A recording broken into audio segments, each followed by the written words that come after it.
now with Dr. Jen and looking at one of your medical questions. Is it safe to go swimming in a heated pool when you are pregnant?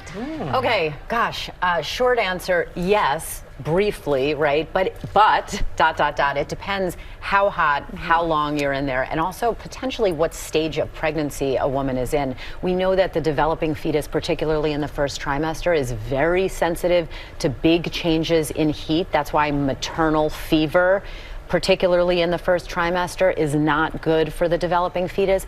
But when you talk about going in a heated swimming pool for a few minutes, if it's 88 degrees, 85 degrees, and even 90 degrees, probably no risk to that. Because that's still lower than the body temperature. Correct. Dr. Benitez. Dr. Benitez for the win again.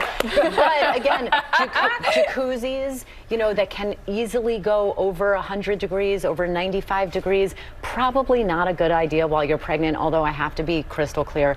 We can't do the scientific studies behind this, right? We're not going to take thousands of pregnant women and subject them to this. So common sense, and try to keep an eye on that temperature. Most literature or recommendation says you want to be below 95 so degrees. Pools, maybe. Hot tubs, probably not. Correct. There you go. Lukewarm. There you go. All right. What about your prescription for wellness? Okay, inspired by the fact that March is Women's History Month, so I wanted to discuss something very important for women's health. PAP smear screening for cervical cancer for the average risk woman in their 20s, 21 to 29 through 29 years of age. It's a PAP smear every 3 years as long as they're normal. Once a woman hits 30 to 65, it's called co-testing, a PAP and an HPV test every 3 years or every 5 years, 3 to 5, depending on the results, assuming everything's normal. And then age 65 and over, you really want to speak to your provider.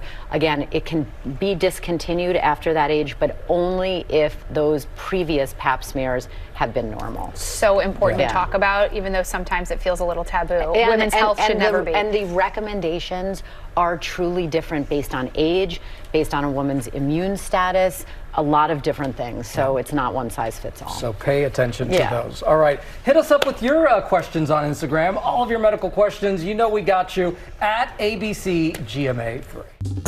Well, hey there, GMA fans. Robin Roberts here. Thanks for checking out our YouTube channel. Lots of great stuff here. So go on, click the subscribe button right over here to get more of awesome videos and content from GMA every day, anytime. We thank you for watching, and we'll see you in the morning on GMA.